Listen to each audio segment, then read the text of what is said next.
Buenos días a todos, ¿cómo están? Acá estamos en otra entrega Carpool de Memo y esta vez nos acompaña la doctora María Elena Castillo, que es la gran maestra de la Gran Logia Femenina de Argentina. Buen día, María Elena, ¿cómo estás? Buenos días, Roxana, muchas gracias a vos por esta insólita invitación y bueno, y obviamente a todos los oyentes, espectadores que tengan exactamente. Bueno, estamos acá porque se nos ocurrió invitarte a nuestro Carpool para que nos des un poco de información sobre qué es la masonería y qué es lo que le aporta a la sociedad en la actualidad. Wow, buenísima la pregunta. Bueno, ¿qué es la masonería? En palabras simples, sencillas, es una forma de vivir. Es una organización que trabaja desde hace muchísimos años, no solamente en nuestro país, sino en el mundo, buscando formar ciudadanos y ciudadanas comprometidas con sus tiempos y con sus geografías. Sí. Lo busca a través del perfeccionamiento personal, fortaleciéndolo en valores y en virtudes, buscando inculcarle principios de tolerancia, de respeto, y lo hace de una manera a través de su método que resulta idóneo para la construcción conjunta. Y son dos grandes ejes o dos grandes pilares sobre los que sostiene esto: el progreso espiritual libre de dogmas y este compromiso social.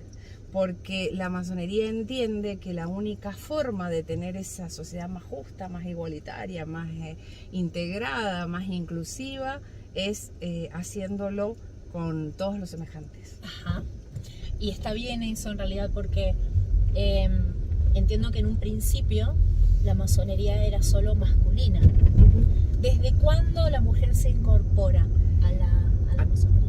Excelente también esa pregunta, porque la masonería, como hoy la conocemos, data del 1717 y por su conformación tenía vedada el ingreso a las mujeres. Pero esto, a ver, la masonería no escapó a la realidad sociocultural de la época. La mujer estaba limitada al espacio privado y no al espacio público. Sí. Pero como toda posición que carece de fundamentos reales termina cayendo y generando muchas inquietudes, las mujeres empezaron a cuestionar ¿por qué no nosotras? Y hay una mujer que realmente hace en su trayectoria una lucha trascendente, que es Marie Dresmer, que era una periodista, una activista del feminismo, y ella logra ser iniciada en una logia de varones, y bueno, les costó que los expulsaran a varios, y ella también. ¿Y hablamos de qué Estamos época? hablando del 1782. La Gran Logia, como la conocemos, con esos sesgos de que no pueden pertenecer las mujeres, tiene su base en Inglaterra, y es una masonería, a pesar de que nosotros decimos que somos adogmáticos, es más dogmática, porque se queda con determinados preceptos y los sigue sosteniendo hasta el día de hoy. En cambio, en Francia se da todo este movimiento en donde hablamos de una masonería adogmática, liberal, y allí nace el derecho humano, que es el primer espacio que recibe las subjetividades femeninas. Y a partir de allí tenías o la masonería tradicional masculina o la comasonería, que le llamaban, que era porque era compartida con las mujeres y demás.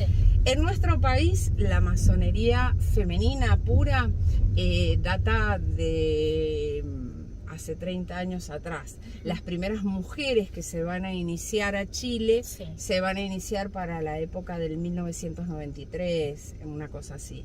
Y la primer logia, la Gran Logia Femenina de Argentina, es de 1997. Ahora, este año cumplimos 20 años de vida institucional en el país, pero llevamos 3 décadas de trabajo constante en esto que es construir nuevas subjetividades librepensadoras y en libertad absoluta de conciencia. Y acá en Mendoza ¿Cuándo se forma? ¿Cuándo tiene su sede? ¿En qué año? En ¿Bajo Mendoza, qué circunstancia? En Mendoza empezamos a trabajar en el 2004. Ajá. Empezamos a trabajar en el 2004 y las primeras mujeres iniciadas son del 2005. Y a partir de allí ha habido un trabajo constante y progresivo. La masonería no es una cuestión, digamos, formal, sino que tiene contenidos sustanciales y se va transitando por distintos grados en procesos de aprendizaje. Y en esos procesos de aprendizaje se van adquiriendo responsabilidades y herramientas para poder contribuir al trabajo social. Ajá. Y la primer logia que tiene Mendoza, de la Gran Logia Femenina de Argentina, es Aurora Andina número 5, que es del año 2009. Ajá. Y es a su vez la primer logia del interior del país, porque todas las demás logias eran de Cava. Y bueno, y es todo, digamos, todo un hecho histórico. Si bien está por ahí, no sería lógico hablar del interior del país porque el país es uno. Claro. Pero la realidad sabemos que esto pasa. Entonces, Exacto. bueno, es allí. Y después nace, digamos, en poquito tiempo después, nace la primer logia del interior de Buenos Aires, que es Mar de Luz, que es de Mar del Plata.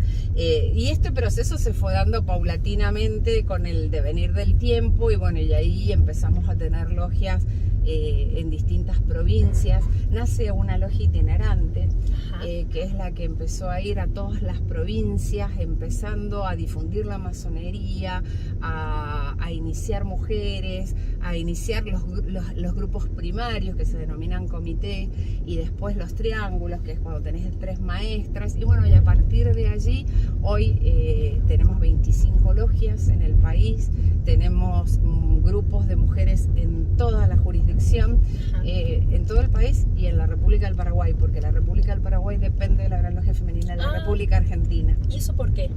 Porque no tenían masonería, y así como nosotras iniciaron en Chile. Iniciaron en Chile, y ellas fueron quienes nos fueron acompañando en este proceso. Nosotras, las mujeres argentinas, somos quienes acompañamos en ese proceso a las hermanas paraguayas. Así que ahí estamos trabajando para que logren tener su gran logia. Y estos son tiempos, no es algo que es espontáneo ni espasmódico, sino muy por el contrario, indica compromiso, tiempo, esfuerzo, perseverancia, y en ese trabajo se van entrelazando las inquietudes de los grupos, porque no todas las logias tienen a veces las mismas inquietudes, y se va ensamblando el trabajo social. Así que bueno, eso es un poco lo que tiene que ver con la respuesta a lo que vos me preguntabas. Sí. ¿Y cómo tiene que ver, cómo se engancha este tema de que sea una gran logia argentina, pero que a su vez en las provincias como en Mendoza hayan también logias? ¿Cómo es que se ensamblan la nacional con las provinciales, por decirlo de alguna manera? Sí, ¿no? Sí, te entendí perfectamente. Hay una organización central, y está lo que se denominaría las autonomías de los talleres en todo el país. Los talleres son autónomos, su autonomía no es absoluta, porque hay se cede una parte de esa autonomía para pasar a integrar un gobierno superior, que es el que establece las políticas institucionales. Ese órgano superior está conformado por la Gran Maestra y el Consejo, que tiene carácter de equivalente a un ejecutivo, ¿sí? Para que nos entiendan todos. Y después tenemos la Asamblea de Maestras, que es la que tendría el carácter de órgano consultivo, legislativo en algún punto, y tenemos también un Tribunal de Honor, que es quien entiende de las digamos, de los incumplimientos que se producen, y como en todo lo legal, que sería el equivalente a un judicial. Entonces, está organizado con un modelo de tipo de corte republicano, porque la masonería pregona los principios republicanos y fundamentalmente todo lo que tenga que ver con la democracia participativa, colaborativa. Entonces está muy imbrincada los conceptos de la república, del laicismo con la institución masónica. Ajá.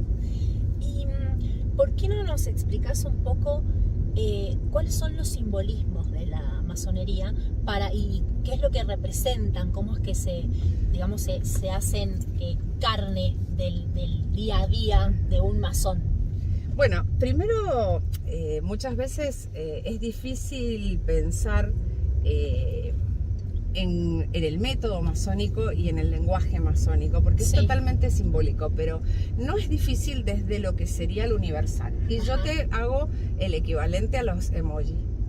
Todo el mundo entiende que es un emoji o le asigna un sentido, bueno, pasa lo mismo con los símbolos masónicos. La masonería está basada en distintos ejes. Mucho tiene que ver con lo que serían las enseñanzas herméticas o lo que sería la tradición perenne o la filosofía perenne, que es la que trasciende todos los tiempos y todas las geografías. Las enseñanzas pitagóricas, el arte de la construcción y las enseñanzas caballerescas. En este arte de la construcción aparecen las herramientas. Y las herramientas permiten, al ser un símbolo, que podamos desentrañar qué me dice inmediatamente, para qué me sirve. Una herramienta es algo que vos le asignás una confianza. De hecho, el término antiguo era ferramienta. Vos le ponías a esa herramienta, le ponías la connotación de que era idónea para algo. Entonces, el símbolo te transmite en un primer momento una idea inmediata, pero a partir de que vos podés discurrir sobre el símbolo, reflexionar, meditar sobre el símbolo, descubrís las enseñanzas mediatas o esotéricas que el símbolo tiene. Vamos a un ejemplo. Si yo busco una regla, yo digo que sirve para trazar líneas, pero la línea es una sucesión de puntos, o sea que es un punto en movimiento. Entonces esa regla yo la puedo asociar con el tiempo, la puedo asociar con mi vida, mis movimientos en el... Entonces a partir de allí se avanza. Una escuadra es símbolo de la rectitud, porque te sirve para medir en forma recta las horizontales y las verticales. Y entonces cuando vos entras a escudriñar un poco, decís, ay, ¿quién sabe mejor que uno mismo cuando está en falsa escuadra con algo? Entonces estas cosas son las que la masonería permite, haciendo de algo que parece digamos estático, rígido, muerto, como podría ser el símbolo, algo que cobra vida y que me transmite una enseñanza y que pasa a ser prácticamente universal. Fíjate que en la antigüedad existía un hilo conductor en todas las cosmogonías y no existía internet. La gente se dedicaba a observar el universo, las leyes que rigen la naturaleza, y a partir de allí sacaba y extraía enseñanzas. Esa conexión con el universo, con la existencia toda, es la que vuelve a permitir el símbolo. Y a través de un rito que siempre está, que no es otra cosa que una senda hollada, que es ese símbolo en movimiento. Hay múltiples ritos. Almorzar en familia se ha perdido, pero era un rito. Nos sentábamos de una determinada manera, hablaban unos, después otros. Había familias en las de donde se agradecía la comida, otras se rezaba. Entonces, y eso imprime un mensaje de orden, de valores.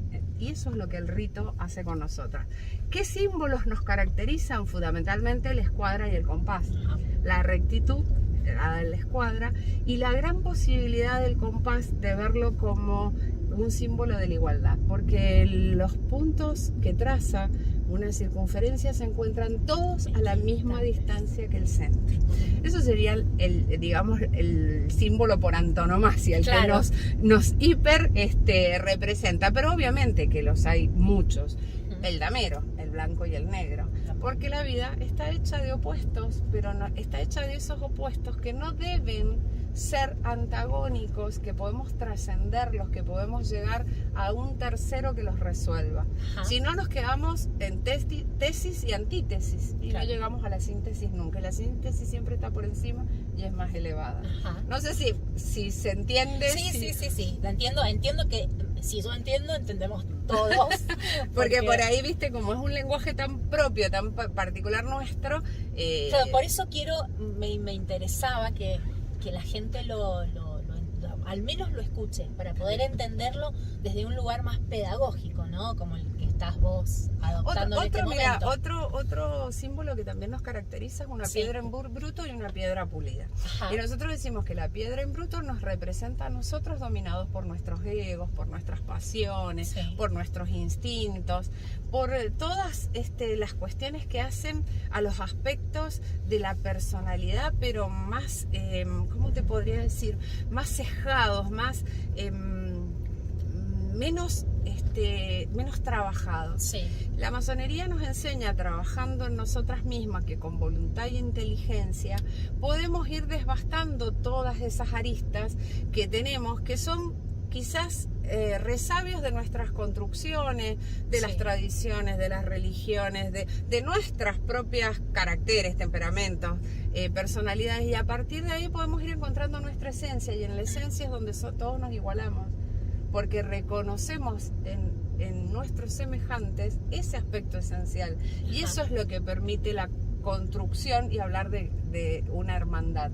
Nosotras nos conocemos o nos damos a conocer como una fraternidad, y nos damos a conocer así porque reconocemos esencialmente a cada uno de los integrantes en ese aspecto que es único y que nos identifica a todos. Y continuando con el tema, como para echar un poco de luz hacia que la gente pueda entender, cuando ustedes realizan las reuniones, esas reuniones son para los miembros de la comunidad, solo para la gente, las mujeres de la logia. ¿Cómo son las reuniones que hacen? ¿En qué aspecto se tratan y cómo se realizan? Bueno, mira, te cuento. Hay reuniones que son propias para los integrantes de la institución, que se realizan según el grado que tengas, es la cantidad de veces al mes que vos asistís. Después nos explicás esto de los grados. Dale. 2 veces van las aprendices, una más cuando llegan a ser compañeras, son 3, y 4 ya cuando sos maestra. Con lo cual las maestras vamos 4 veces a las reuniones. Las reuniones también son abiertas a la comunidad. Las que son abiertas a la comunidad se denominan tenidas blancas. Y en esas tenidas blancas nosotros mostramos parte de nuestro trabajo, cómo funcionamos en las tenidas que son propias nuestras. Por lo general existe, como yo te decía, una modalidad de apertura, se lee un acta que nos trae al presente lo que hicimos la tenida anterior. Después se abre lo que se denomina a los trabajos y al aporte de los trabajos. Y aquí tenemos un amplio abanico de temas. Hay algunos que son trascendentales a la institución y que van haciendo a la formación del masón. En esto de que estamos nutridos de tantas vertientes, que está bueno poder tomar contacto con las fuentes. Y entonces se estudian todas las escuelas antiguas, iniciáticas, todas las filosofías, las formas de haber encarado las respuestas a lo que sería las cosmogonías. Eso, digamos así en lo general, pero también se tratan temas sociales de interés, como por ejemplo la educación, el laicismo, distintas temáticas, aborto, eutanasia. Depende mucho del perfil del taller y de quien de alguna manera esté siendo la encargada de transferir estos conocimientos, pero se le asignan esos trabajos, muchos tienen corte filosófico, muchísimos, y después de que se lee, todas las integrantes pueden aportar algo para el trabajo, para enriquecerlo. Puede ser un aporte que vaya desde el compartir la idea que trabajó ese integrante, o de no compartirla. Claro. Y esto es lo que tiene de interesante y de rico la masonería, que es que nos permite ver las distintas miradas sobre las cosas. Y esto nos permite abrir nuestra cabeza a otras posibilidades, a cosas que no nos podíamos imaginar que otro semejante, quizás hasta más o menos con un mismo rango etario, más o menos con las mismas capacidades intelectuales o competencias adquiridas, pensara distinto. Y esto es lo que nos sirve para este trabajo de respeto y de tolerancia y de construcción conjunta. Porque nadie intenta imponerle al otro o a la otra su posición, sino que se aporta. Yo puedo decir, discrepo absolutamente con este trabajo por esto, por esto y por esto. Y así enriquecer el contenido. Totalmente. Y después esto te sirve para rectificar, ratificar o vos mismas poner en tela de juicio y en duda tus propios planteos. El último, ahora el viernes que viene tenemos la tenida blanca del aniversario de la Gran Logia, en donde va a disertar la ingeniera Garía sobre pasado, presente y futuro de la mujer, en todo lo que tiene que ver con las ciencias duras y muchas veces en lo que cuesta la integración, la inserción y la integración de las subjetividades femeninas en ese aspecto, pero también en otras oportunidades. Por ejemplo, hemos convocado a legisladoras de los distintos espacios políticos. Lo hicimos en Capital Federal y fue Dora Barranco, fue Bianco, Mabel Bianco, lo hicimos acá en Mendoza, y vino en ese momento la defensora general de la provincia, vino la senadora Lacoste y Daniela, la que denunció el probolo, que no me voy a acordar ahora, García. Vinieron y ellas pudieron dar un mensaje, y esto es lo que permite la institución, que permite la escucha activa, con una comunicación asertiva de los integrantes de la sociedad. Entonces, bueno, hay algunas que son propias nuestras, hay algunas que son abiertas a la comunidad, pero las tienen el mismo tenor. Claro, eso te iba a decir, las que son abiertas por lo general tienen el ideal de poder transmitir conocimientos y enriquecer a la comunidad desde distintas miradas.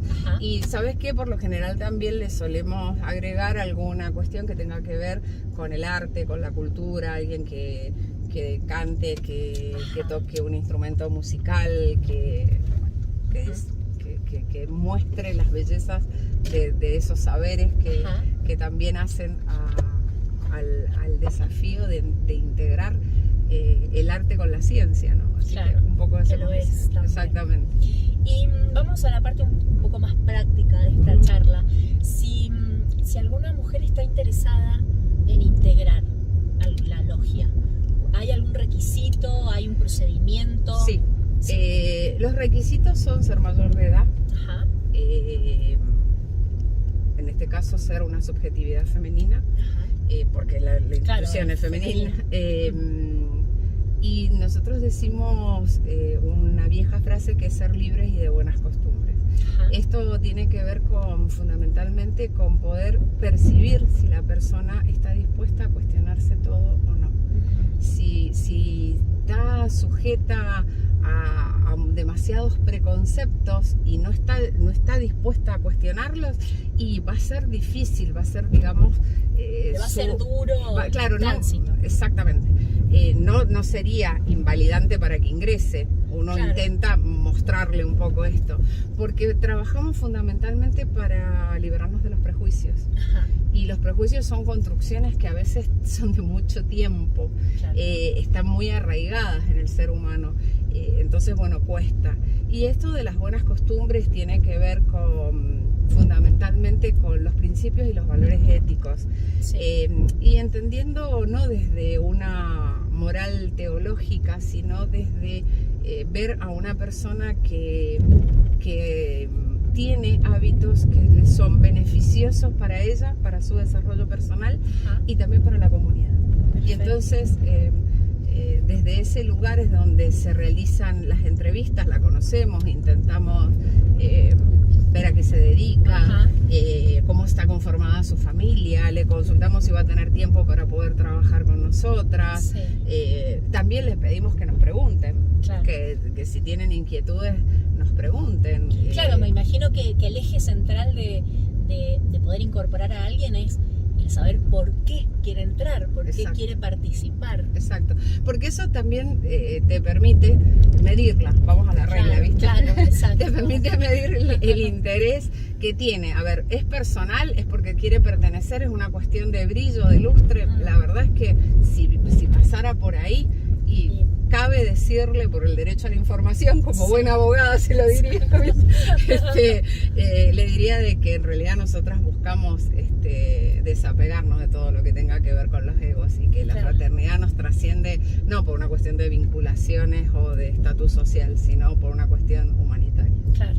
Entonces, bueno, obvio que intereses hay variadísimos, pero también eso enriquece. Totalmente, pero lo más importante es ver fundamentalmente, mira, yo suelo decir, ¿qué buscamos? Un sujeto iniciable. ¿Viste? Ya suena hasta medio rarito, es como ¿viste? Raro el concepto. Exactamente. ¿Y qué es un sujeto iniciable? Un sujeto iniciable es un sujeto que está dispuesto a cambiar.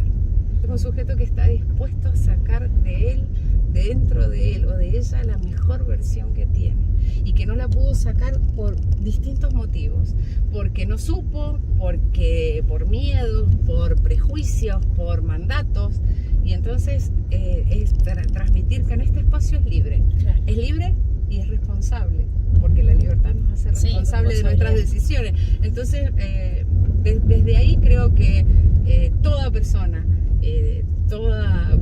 que busque ser mejor persona tiene las puertas abiertas en la institución. Ajá. Y el proceso son entrevistas. Claro. Entrevistas después, que serán, digamos, programadas. Sí.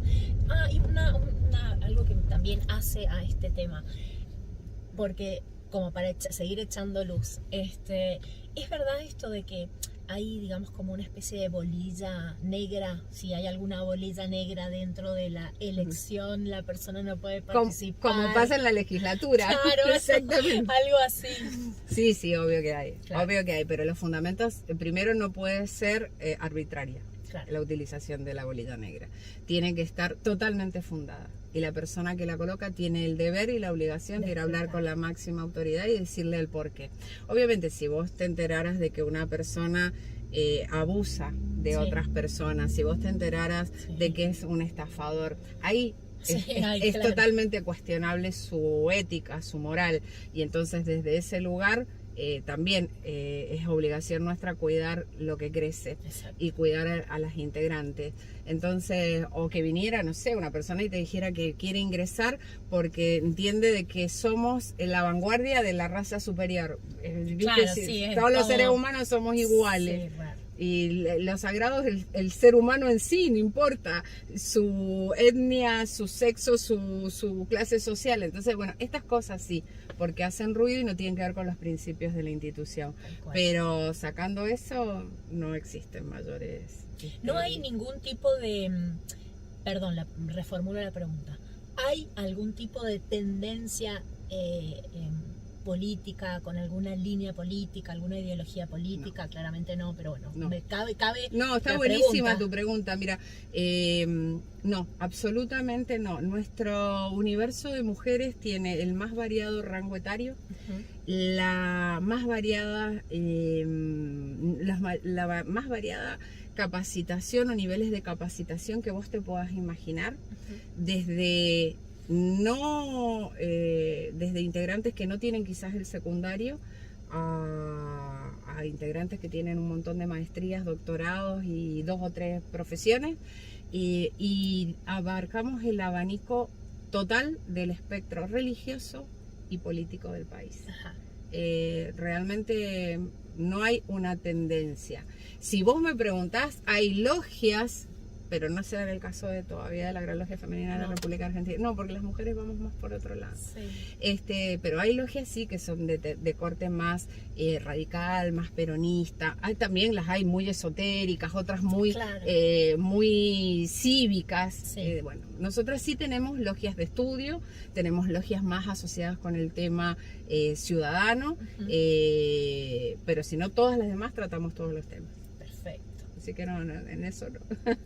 Bueno, María Elena, muy enriquecedora la charla y muchísimas gracias por tu tiempo. Siempre agradecemos el tiempo a nuestros invitados porque sabemos que es muy valioso. Así que muchas gracias. La agradecida soy yo, Rosana. Muchísimas gracias a vos, a Memo, porque siempre nos han dado la posibilidad de poder poner en valor el trabajo que realizamos. Y para nosotras es muy importante, porque desmistificamos la institución, porque creemos que contribuimos con el trabajo que realizamos, así que infinitamente agradecida yo por mi parte y la institución en mi nombre por el espacio que vos nos has dado. Bueno, muchísimas gracias a vos y a todas las mujeres masonas en tu nombre. Y a ustedes muchísimas gracias por estar ahí. Será hasta la próxima entrega de Carpool. Gracias.